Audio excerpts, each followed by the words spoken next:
게네사렛 호수에 대해서 말씀을 드리려고 합니다.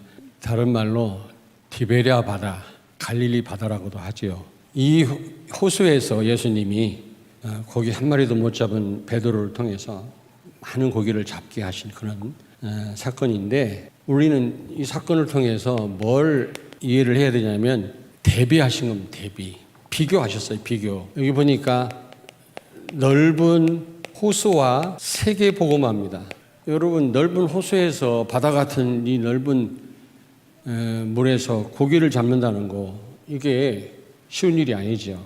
아니, 한 마리도 못 잡았다고 그랬어요. 그렇게 애를 썼는데도. 여러분, 우리가 세계복음 할 수 있습니까? 237 나라 5천 종족을 살릴 수 있나요? 우리 형편을 보면 우리 렘넌트들 거의 불가능하잖아요. 그리고 뭘 또 대비하고 있냐면 이 고기 잡는 어부와 사람 낚는, 지금 어부라고 그랬거든요. 마태복음 4장 19절에 보니까 오늘 여기에는 사람을 취하리라 그랬습니다만은 똑같은 사건을 기록한 마태복음 4장 19절에 보니까 사람을 낚는 어부가 되게 하리라 그러셨거든요. 이걸 지금 비교하고 있는 겁니다. 하나님의 능력을 얼마나 큰지 설명하기도 하지만 이 사건을 통해서 그것보다 더 중요한 거는 왜 하필이면 갈릴리 호수에서 이 고기 잡는 사건을 통해서 사람을 낚는 어부가 되게 하리라 그렇게 말씀하셨겠나? 왜 하필이면? 이유가 있을 것 아닙니까? 그렇다면 오늘 여기 보니까 베드로가 밤새도록 그물을 내렸지만 한 마리도 못 잡았다 그랬잖아요. 이게 바로 여러분과 나의 현실입니다. 형편입니다. 우리가 어떻게 이 넓은 세계를 복음할 수 있겠습니까? 하나님이 구원하시기로 작정된 자를 찾아내는 게 이게 전도라고 했는데 우리가 어떻게 찾아낼 수가 있겠습니까? 70억이 넘는 인구를 어떻게 우리가 복음할 수 있겠냐고요. 굉장히 넓은 호수거든요. 오직하면 바다라고 했겠습니까? 베드로는 어부 아닙니까? 어부 생활로 뼈가 굵은 사람인데 틀림없이 굉장한 전문성이 있겠죠. 기술이 있고 고기 잡는. 그런데 밤새도록 그물을 내렸지만 한 마리도 못 잡았다래요. 그물만 내린 게 아니라 수고했다래요. 수고. 넓은 호수지요. 전문 지식을 갖고 있고 기술을 갖고 있는 이 어부 베드로가 그렇게 애쓰고 힘을 써도 밤새도록 시간을 들여서 애를 썼는데도 한 마리도 못 잡았다. 그렇습니다. 세계 복음화는 간단한 일이 아닙니다. 나 하나 주체도 못하는데 어느 때는 우리 가정 하나도 내가 맘대로 못하는데 어떻게 세계 복음화 합니까? 여러분, 237 나라 우리가 살릴 수 있습니까? 불가능합니다. 그런 상황이라 할지라도 여기 보니까 예수님 말씀대로 순종했을 때 힘이 많은 고기를 잡았다. 어느 정도냐? 그물이 막 찢어질 것 같아. 너무 많이 잡아가지고. 그리고 베드로의 배 한 배 갖고는 다 담을 수 없어요. 그 고기를. 어떻게 해서 이런 역사 일어났죠? 예수 그리스도를 만난 겁니다. 여러분이 그리스도를 만났고 예수가 그리스도라는 사실을 깨달았고 이 언약을 잡고 산다고 하는 것은 보통 안전한 게 아니고 보통 축복이 아니에요. 어제도 핵심 메시지 나왔잖아요. 그렇게 말씀대로 살지도 않고 그렇게 헌신도 안 하고 뺀들거리는 교인도 죽지 않고 살아남는 거 보면 신통하다는 위 목사님이. 그 복음의 능력이 아니겠냐 그 말이에요. 사람을 살리기를 바랍니다. 아멘. 현장을 바꾸기를 바랍니다. 나 하나 지탱하는 거로 그 복음의 능력이 그 정도밖에 안 됩니까? 참 그리스도가 찾아오신 거 있죠. 이게 은혜입니다. 어느 날 복음을 깨달은 거 있죠. 이게 은혜입니다. 여러분, 복음 아니고는 사람 살릴 수 없습니다. 여러분이 무엇에 생을 걸겠습니까? 복음 아니면. 그런데 그리스도를 만났을 뿐만 아니라 여기 5절에 보니까 예수님이 깊은 데 그물을 내리라고 했을 때 말씀에 의지하여 그랬습니다. 예수님의 말씀에 순종했을 때 이런 역사 일어난 거 있죠. 여러분, 이게 가능한 일입니까? 나는 하나님 은혜라고 생각합니다. 그 말씀에 의지하여 내가 그물을 내리겠다. 이게 하나님의 은혜다. 여러분, 말씀이 깨달아진다고 하는 거 하나님 은혜인 줄로 믿습니다. 말씀 듣는 자리에 여러분이 올 수 있다고 하는 건 하나님의 은혜예요. 오고 싶어도 못 오는 사람이 수두룩합니다. 그렇게 들어도 깨닫지 못하는 사람이 수두룩합니다. 여러분, 하나님 은혜에 감사하시길 바랍니다. 이 자리에 아무나 나올 수 있는 게 아니라니까.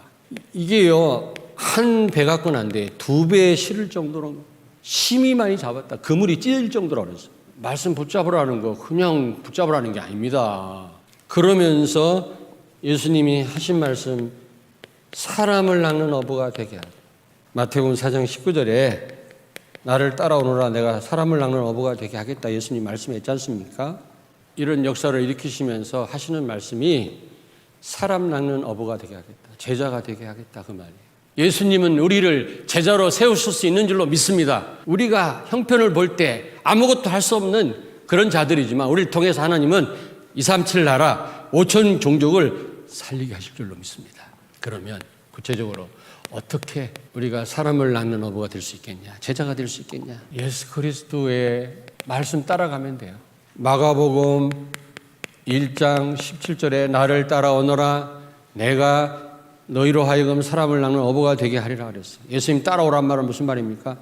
말씀 따라와라 그 말. 말씀 흐름 속에 있어라 그 말. 강단 말씀, 본분 말씀 이 흐름 속에 여러분이 완전 있기를 주의 이름으로 축원합니다. 여러분이 이 강단 말씀과 본분 말씀에 완전 여러분 자신을 맡기기를 바랍니다. 예수님 포도나무 비유 하시면서 가지가 포도나무에 붙어있기만 하면 돼요. 여러분들은 붙어있기만 하면 돼요. 이 흐름 속에 있기만 하면 돼요. 애쓰고 힘쓸 필요 없습니다. 말씀 없이 애쓰고 힘쓰고 밤 새워도 많은 시간 들여도 소용없어요. 그러나 여러분이 이 그리스도를 통해 주시는 이 말씀, 복음의 말씀, 생명의 말씀 속에 있다면 되어지는 줄로 믿습니다. 우리는 아무것도 가진 게 없어요. 우리는 nothing이에요. 근데 어떻게 바뀌어요? everything으로 바뀌어요. 마가복음 9장 23절에 할 수 있거든이 무슨 말이냐? 믿는 자에게는 능치 못할 일이 없느니라. 말씀 흐름 속에 있는 성도 렘넌트, 예수가 그리스도라 언약 붙잡고 나아가는 우리 렘넌트들에게는 할 수 없는 일이 없는 줄로 믿습니다. 세계복음 할 수 있어요. 사단 서밋 능가할 수 있어요. 빌립보 4장 13절에 능력 주시는 자 예수 안에서 내가 모든 것 할 수 있느니라. 죽어도 되고 살아도 되고 있어도 되고 없어도 되고 그 어떤 문제가 안 된단 말이죠. 그 정도만 되면 세계를 살리고 남습니다. 우리는 이래도 문제고 저래도 문제고 이게 없고 저게 없고 맨날 이러고 있잖아요. 그래갖고 무슨 세계를 살립니까? 그러나 여러분이 말씀 속에 있다면 everything이에요. 능력 주시는 자 안에서 모든 걸 할 수 있느니라. 사도행전 1장 8절에 예수님 뭐라고 말씀했습니까? 성령 충만하면 땅 끝까지 이르러 증인이 되게 하겠다 그랬어요. 우리는 영적 통신망을 가야 했어요. 세계를 뒤집을 수 있는 권세와 축복이 우리에게 주어졌다니까. 하늘과 땅의 모든 권세를 가지신 주님이 세상 끝날까지 너희와 항상 함께 있겠다. 그러므로 너희는 가서 모든 족속으로 제자를 삼아라. 다 버리고 예수님을 쫓았다 그래요. 다 버리고. 지금은 그럴 필요가 없어요. 왜냐하면 그때는 육체로 예수님 계실 때이기 때문에 예수님 따라가려면 다 버리고 쫓아가야 돼. 성령의 인도 받으려면 포기해야 될 부분이 있습니다. 내가 할 거 다 하고는 성령의 인도 받을 수 없어요. 그러나 다 버릴 필요는 없습니다. 육체로 계시는 때가 아니니까. 그래서 성령의 인도 받으려면 좋은 거보다 싫을 때가 많아요. 싫은 거 하시면 성령의 인도야. 다 버리고 예수님을 쫓았다. 우리만큼 그리스도를 알지도 못하는데 우리는 얼마나 복음을 많이 알아요. 그런데도 포기 못하는 부분이 너무 많잖아요. 할 거 다 하면서. 그리고 다 버리고 예수님을 쫓았다는 말은 그만한 가치가 있다 그 말.